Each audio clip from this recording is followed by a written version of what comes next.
my talk, but I'm going to be the first, because all the first guys are still coming in, so I thought I'd go first. This is the second part of the talk I started up in Limousin, but some of these friends haven't heard the first part, so it'll be like new for you. Let me introduce the title. It's called Comparative Diabology and Mary Magdalene. Now, a few years ago, I mean, as you gather from my brief introduction, I've been working on interfaith conflict resolution for about 20 years. I set up and run the only interfaith mediation service in the world. I trained as a mediator in California. Whereas most mediations are neighborhood disputes or school-based mediation, which I've also done.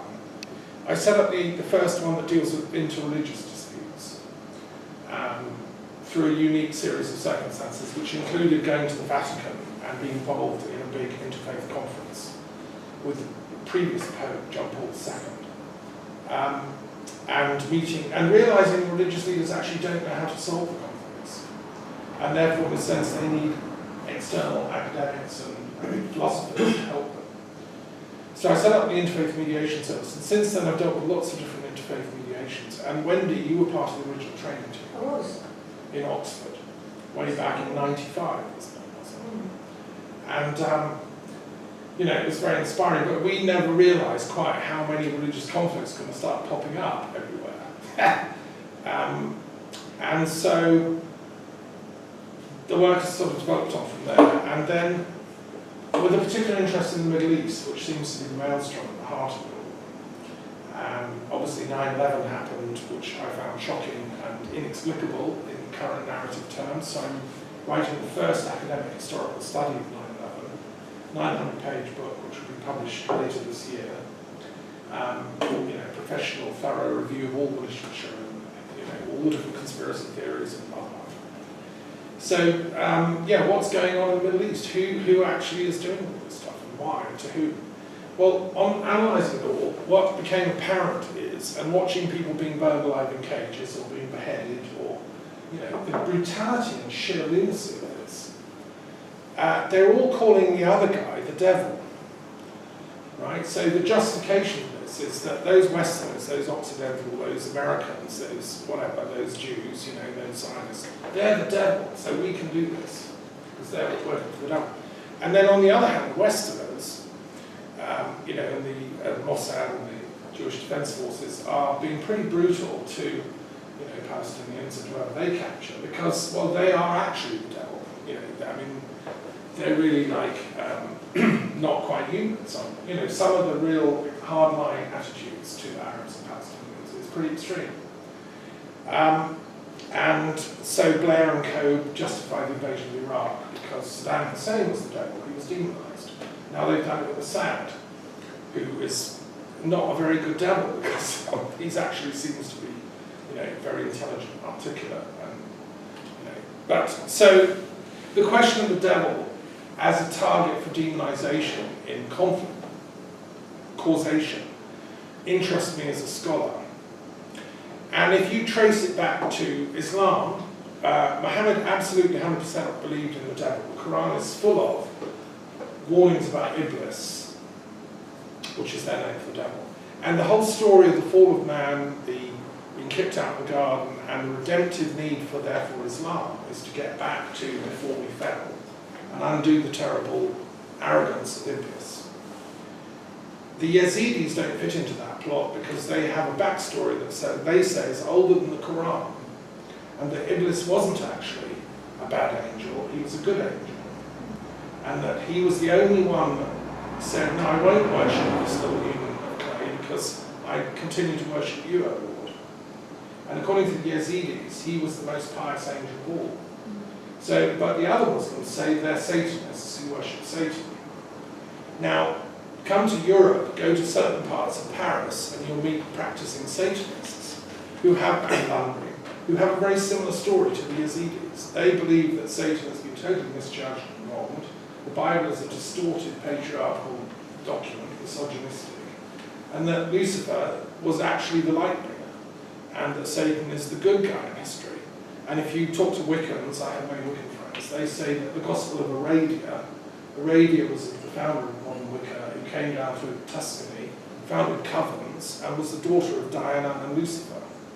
She's the female messiah for the pagan, Wiccans. So the plot is very interesting. It gets very complex, right? And then I was thinking about Mary and Magdalene and Jesus and their mission. You see, the Jews of the time said Jesus was possessed by the devil. They had various names, Beelzebub, which was a Phoenician Canaanite devil, the demon, and others. And they said he can't be doing all this magic healing work unless he's in touch with the demons, the demonic world. And that was one of the reasons that they executed him, right? If you read the text carefully. I've done a commentary on all the 6 Gospels, by the way, in the last few years, to really go through this line by line in detail. And I also then backtracked and did a commentary on the 3 books of Enoch, which tell the backstory of what was going on in the Garden of Eden and the fall of the angels. Enoch is a very important book, which is in the Rastafarian or Ethiopian Orthodox Bible. It should be in everybody's Bible, Catholic, Protestant, Orthodox, Muslim. All 3 books of Enoch. They're a bridge between Islam, Christianity, and Judaism.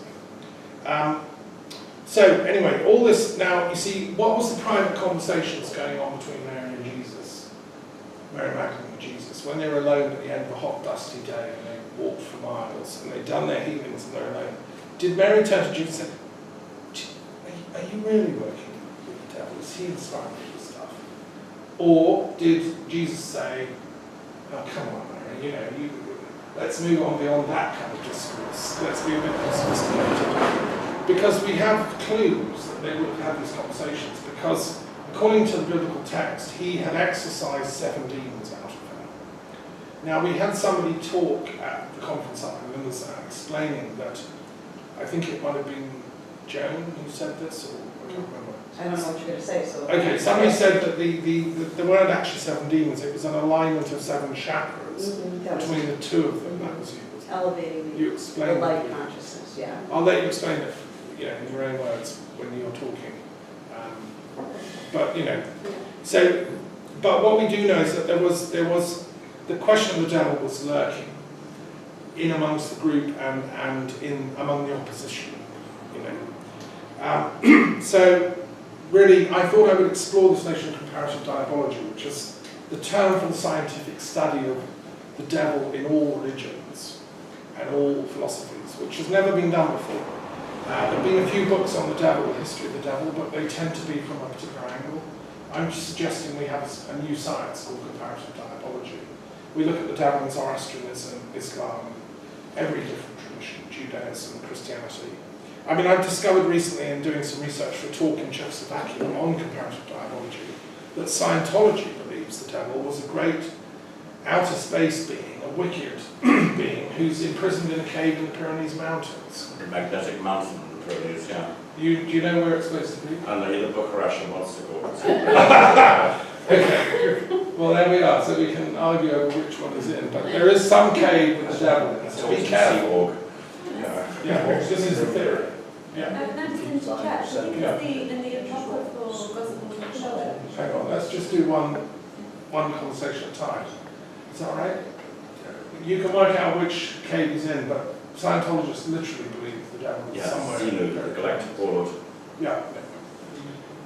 What was just your on the topic of diabology, in the apocryphal Gospel of Philip, where they talk about Mariamne, who is another name of Mary Magdalene. I don't know if you've come across this name before. She goes preaching with her brother Philip and Bartholomew to Helios. I can't remember the full name. And anyway, Helios, that's it. Anyway, she and she casts out the illness in a woman called Nicanora, who's the proconsul's wife, and she also heals a blind man called Stachys. But when the proconsul comes home and discovers that his wife has been healed, he says, what demons have done this?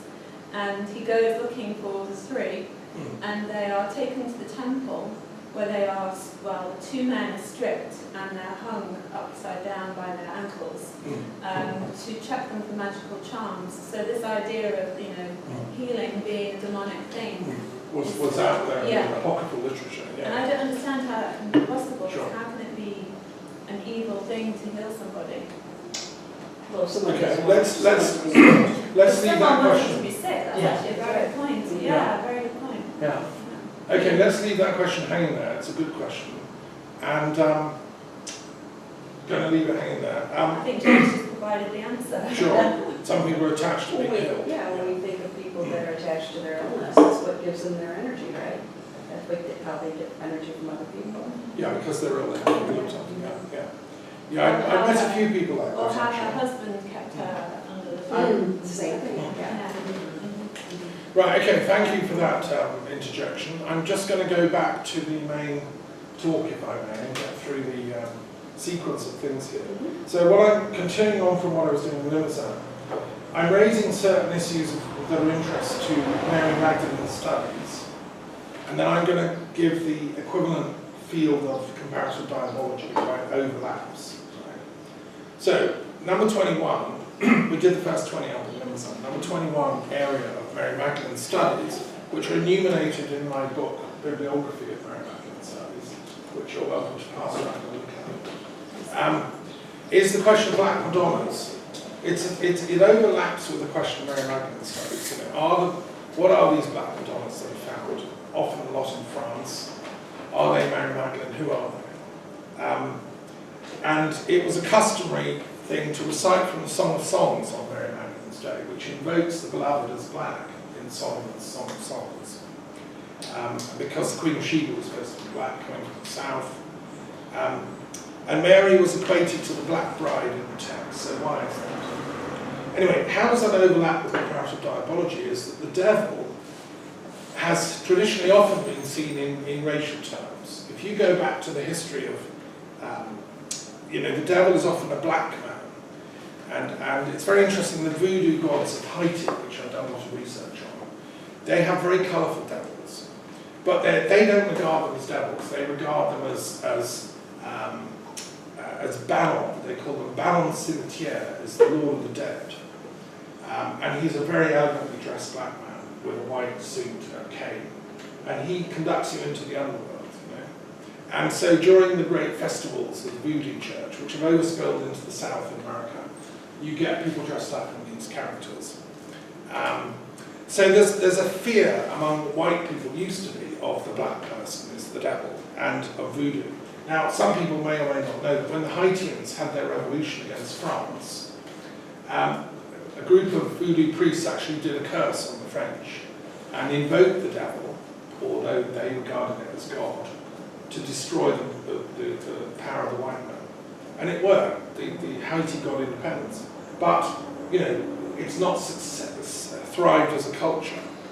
On the other hand, in some black traditions, the whites are the devil and the blacks are the heroes of history. In Egypt, black was a sacred colour. Bilal, one of the greatest Muslims, was black. And Islam often appeals to the black people of America and other places as the religion of the underdog. And the whites are the oppressive, racist devils. So for them, the devil is obviously going to be, a white person. I argue that Hermeticism is an intermediator between black and white, because in the Hermetic mysteries, the pupil of the eye is seen as the soul, the black pupil.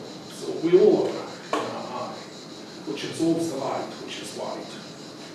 We're all rainbow children at the end of the day. We all have the spark of blackness, which is the soul, and that is the origin of the word for alchemy, the black land.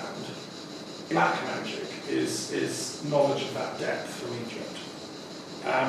And then there's another argument. Martin Bernal, who I met, wrote a book called Black Athena, arguing that Athena came from Africa, as did Aphrodite, and that Africa, the name Africa, comes from Aphrodite, the land of the goddess, basically. So I think there's some healing to do, and maybe these Black Madonnas are a kind of wake-up that we need to heal the racial issue. We need to find the Black Madonna within each of us, every woman, and transcend the racial wars that are going on, and that are going on in South Africa, still all over Africa, and in Europe, and in America, race riots every season, So I'm arguing that if we found the true Mary Magdalene in a Hermetic wisdom and Yeshua wisdom, we would transcend that. You know, Martin Luther King, I don't look at him and think he's a black man. He's a genius orator, speaker, soul on fire with wisdom and the Holy Spirit. The Holy Spirit isn't black or white, it transcends that, it's the colour of love. And I think, I mean, was Mary Magdalene black physically? I don't know, it doesn't matter to me. But she'd been to the place of blackness, she'd been into the void and come out the other side.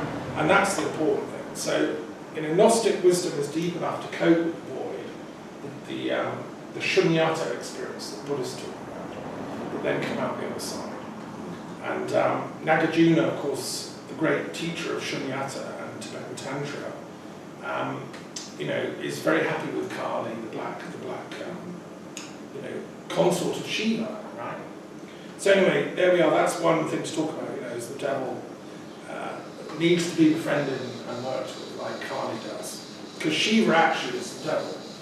I mean, you know, you said you had an Indian connection, so do I. You know, Shiva's, the Hindus are very sophisticated. They've said no. There's a trinity of gods. You know, we'll come to that in a minute. Next question, 2022, is what's the history of all the sites in France? And we're in the middle of some of them, you know, in Cathar country. And what's the relationship with the devil geographically? It's interesting that often in sacred sites you have the devil pops up as a place name. I know the Stiper Stones in Shropshire very well, and there's the devil's chair there. And every year on 21st of December, St. Thomas's Day, all the witches of Europe gather there out of body around the devil's chair. This is an ancient legend. Now, I'm told by Richard there's a few devil veins around in this part of the world, is that? Yeah, Devil's Cave. Lac de Diable, the Devil's Bridge, Pont de Diable near Foix. Okay. I mean, most of those names here ended up, they sort of turned up around the 16th and 17th century mostly. Okay. It was usually because people were so illiterate that after a few hundred years of really not knowing anything, people could no longer understand how anyone could be capable of the architectural feats of previous civilizations, the causeways, roads, bridges constructed by the Romans or in the time of Old Occitania, after the Inquisition had basically lobotomized the whole of Europe. People simply could no longer conceive how anyone could have done anything like that. So there's something like 38 different devil's bridges in France and Germany, which are all because of people going, oh my God, the devil must have built it, because no human being could have done that. That's interesting. That explains the one in Wales, which is like 3 tiers of bridge. And the church kind of reinforced that notion, because obviously it's handy to believe in the devil. Yeah, it needs it for its own particular. I would hate to imagine that in 200-300 years down the line from now, our artifacts and keyboards and things might be perceived by some future culture as being the work of the devil. Yeah. Okay, thank you for that. And so, yeah, I mean, obviously, in relation to the Cathar traditions, which I'll talk about a bit later, they obviously saw the devil in a different way, in that the devil was equated by them with the demiurge. And in a sense, the demiurge is the creator of this earth, this world. But there are complex difficulties with that, which I'll come to a bit later. Because I was driving to Mosigula last night, the incredible beauty of that. How could you think, if you genuinely think the demiurge, the creator of this world, created all that beauty, and yet is evil, how can you explain the beauty of it? Exactly. So what do you end up doing? Secretly worshipping the demiurge? I mean, I'd be on the side of the demiurge if he makes this beautiful stuff. You know, I just throw that out there. And of course that's why Plato said the demiurge was good. Cathar's counter-argument to that was, if God created the world, why is there so much evil in the world? Good. If God Thank is you. good, where did all the evil come from? Thank you. Hold that thought. We're going to come to that later. That is the key question. My next question I've got is just a sort of, I'm an academic, so I often used to go to Magdalene College in Oxford. I've got friends who study there and taught there. And in Cambridge, there's 2 very important colleges called Magdalene or Magdalene College. I want to know how many other colleges in medieval Europe are named after Mary Magdalene and why. We know the Dominican order chose her as their patron saint, and the Dominicans were very important in academic work throughout Europe. Thomas Aquinas and many great theologians were Dominicans. Meister Eckhart, very famous thinker, was a Dominican. And they began here in these mountains, the Dominicans, to counter the Cathars through argument, logic, and reason. But what's interesting is that there's also a tradition around that time that some scholars actually turned to the devil for their help. And so we have traditions like Roger Bacon, who was a great scholar at the time in Oxford, was imprisoned in a tower for consorting with the devil, because only the devil can inspire such learning. He was a polymath, right? And also, he was a Philo-Semite, the opposite of anti-Semite. He learned Hebrew, right? And he learned the Kabbalah. He wanted to bridge between Christians and Jews. And for that, he was demonized, because straight down the road, Orthodox Catholic Christian academics didn't think you should dabble in that. And in fact, at the same time as they were burning Cathars, they were burning Talmuds. The King of France ordered that all the Talmuds of France should be rounded up, shipped to a place near Paris and burned. And they were. Thousands of them. Even though the rabbis explained each book took like decades to handwrite. You know, no, into the flames they went. So whereas some scholars, and I always admire Abelard, who founded the University of Paris, he was in secret correspondence with rabbis and Sufis and mystics in Spain and in this region about the need to go beyond religious particularism and find out the universal truths within all religions. At that time, scholars would go through the Bible, the Quran, and the Jewish texts. Maimonides, Ibn Rushd, Abelard were looking at the text saying, what is this actually from a philosophical perspective? And so Maimonides explained that the Jewish Bible isn't to be read literally, it's to be read as active intellect through cosmic intellect, appearing in history and affecting certain things, which are there as a teaching allegory for us to then absorb and learn ethics from. Okay, and Ibn Rushd was doing the same with the Quran. He was saying, when it says in the Quran, you know, God rolls up the heavens like a scroll, he doesn't mean literally. This is a discussion of God's power, which is the power of cosmic mind, which is what creates the universe. Okay, and when Abelard was doing the same with the Bible, you know, they agreed. So Abelard was in secret correspondence, and for this he was called a heretic, you see. And this is the ridiculousness. If you come to try and want universal truth, conventional church says you're either in league with the devil or you're a heretic. Right? Well, you know, that's interesting to me as a scholar. No wonder nobody wants to look at comparative diabology or Mary Magdalene. Precisely the stones we haven't looked under are where the Holy Grail is hiding, in my opinion. So Guillaume Postel is another. Guillaume Postel in France at the time of Francois I. He deeply immersed himself in Kabbalah and in interfaith peacemaking. And the French king locked him away, said, "You can't leave this place." He gave him freedom, but it was sort of, locked away. And John Dee was always troubled by accusations he was in league with the devil. So his library was smashed by the mob at Mortlake when he left to go to Poland. He was doing advanced, we would call it paranormal research, into clairvoyance, communing with angels, on behalf of Queen Elizabeth I, who admired his work. He was a white magician of a high order, or a druid, and yet the mob thought he was a devil dabbler. And that's always the problem with people that seek knowledge. So, even Newton, who was, most of what he wrote was on esoteric occult and alchemical subjects, his colleagues thought he was a bit odd, and he shouldn't publish his theological works, which was only published by the Liverpool University Press in 1954. It was silenced and suppressed too late. Newton says that just as all the light comes from the one pure light, and all the rainbow colours come from that, so all the religions are like different colours, they come from the one pure light, which is the original religion. And although he doesn't use the vocabulary, essentially that's paganism, that's the primordial traditions, the ancient shamanic wisdom paths. That's where Newton is taking his argument. Obviously, comparative religion's come a long, long way since Newton's day. But that's what he was saying. The Faust story is another version. Faust is an academic who does a compact with the devil to gain not just but the ability to time travel. And there are people today on this planet that are sort of doing time traveling. We'll hear about them a bit later. Are they in league with the devil? Some people think so. But, you know, another is the whole Marxist academics who, although they don't, I mean, Marx has been accused of being the devil. I was once asked to give a lecture at the University of Oxford entitled, "Was Karl Marx a Satanist?" It's a sort of thrilling title. And Marx he dedicated his work to Prometheus. He said Prometheus is the patron saint of philosophers.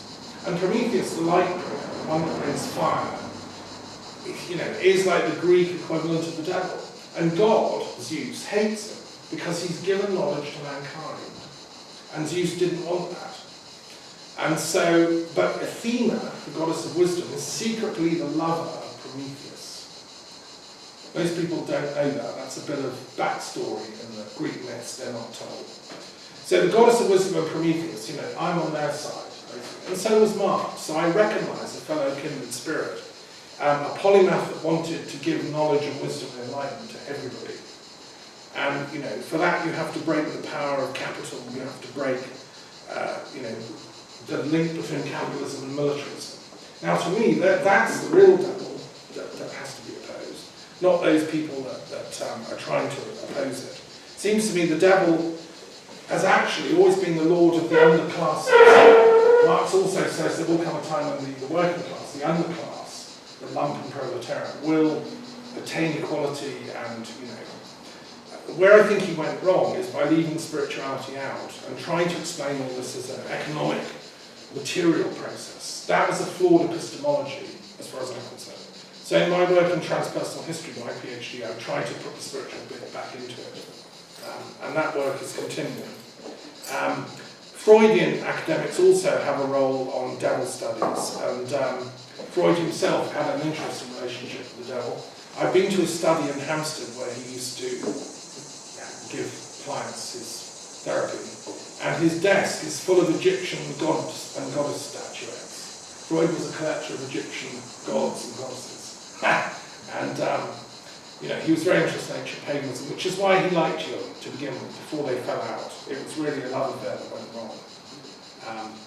Anyway, next question is, how important is Mary Magdalene to Romani or Gypsy culture? And of course, there's all the traditions associated with Sainte Marie de la Mer, and I think at least some of us have been to these festivals. You've been there. I think the answer is very important. And I have a great resonance with the Romani culture. I've met Romanis over the years. I did an interfaith mediation for them with a filmmaker. You know, so as an interfaith mediator, I mediated among certain groups that had fallen out, and they were all accusing each other of cursing each other at a distance. And God knows what, it was great fun. And the guy unfortunately died. Interestingly, in Romani dialect, because I'm a linguist, I love languages, the word for God is Odiviral. The Romani word for God is Diviral. Their actual word for God is the devil. So that again, Thomas, how is that? Divil, D-I-V, it's spelled D-I-V-I-L, but it's the devil. So the Romani people have got it absolutely sorted. Their word for God is the devil. They've been living in the woods long enough to know which way round things are. They also brought the tarot to Europe on their long journey from northern India. They're very occult, psychic, clairvoyant type people. And of course, the ideal romantic story of the Gothic novel is you elope with a gypsy into the woods in the caravan. The ideal lover is the Romani, the gypsy. So of course that's the devil, right? So anyway, it's very interesting. And therefore, of course, Mary Magdalene is their patron saint. The oppressed, the outcast, the one that nobody will have in the village. Well, that's Mary Magdalene.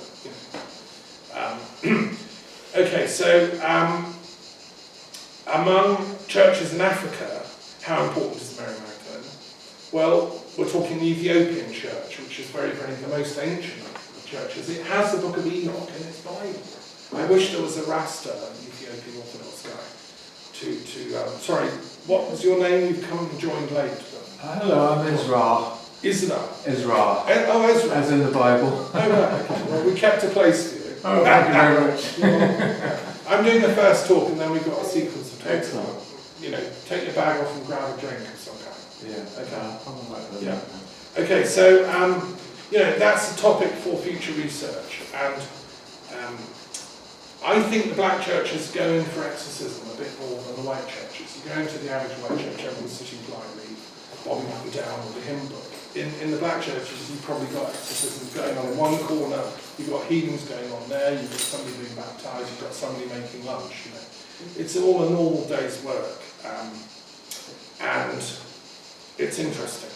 I'd love to get Ethiopian theologians and African diaspora theologians, Rastafarians and so on, together to talk about what Mary Magdalene represents to them. We'll find out. Isn't that kind of what the sainted, the diamond churches, the sacred diamond churches that use ayahuasca for their, is that if they are really in the, you know, the sanctity of that service, is that there are, you know, and that's why it's really kind of in our culture based, ayahuasca is really in our face right now. It's because in those churches, there are what you just said going on at all time. There are healings going on, there are different things going on right now in a true, you know, diamond church. Yeah, that's interesting. I think Brazil Brazil is a hot Yeah. bed for this kind of very novel truth.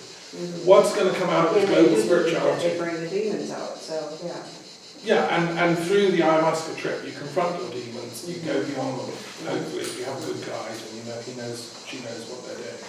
You know, we face the inner demons. But it is a church, and you Yeah. know, there's abuse of that, you know, particular sacred herb. But within the church, The right they're use, different. the Yeah, it's the right sacramental. use, Yeah. Yeah. What's the name of Yeah. that? Santo Daime. It's on the diamond. Yeah. Okay, so that's very important.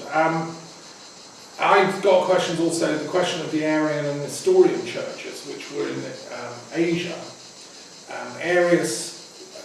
Arian Christianity was once thriving in this region and was much more important than people realise. Arius was a simple priest from Alexandria who couldn't get the traditional Catholic view that God incarnates totally and completely and absolutely in the person of Jesus Christ, and therefore is on an ontological equality with Jesus. Arius said, as a Platonist, that yes, great saints and seers embody the Logos, we can become inspired with the divine word, but we also are human, we've got to not forget that.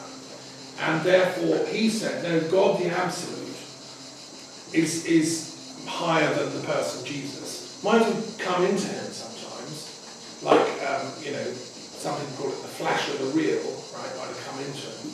But his personality was just human like ours. Now, Arius got absolutely scolded and attacked for saying that, which is actually common sense if you think about it. He didn't revere Jesus any less. He revered him probably even possibly more, because the supernatural walk-in theory is kind of, it's so off the scale of most people's experience that we can hardly relate to it. And so, you know, whereas a normal guy doing all that, and possibly even resurrecting in some way we don't understand, I mean, that is extraordinary. So that was what Arius was trying to begin that conversation. He wrote a book called Thalia, which is the name of one of the great muses. I have a museum of the muses, so I kind of like Arius. Now the Goths, the Germanic tribes, when they became Christian, they were converted by Ulfilas, who was an Arian Christian. And at that time that was okay, because Byzantium was Arian emperors at that time. It was a toss-up whether you were going to go Arian or all the three bits of the Trinity are co-equal, right? And most emperors thought, no, I don't like that, that's ridiculous. We'll have a bit of Arianism here. And Constantine himself, this is a secret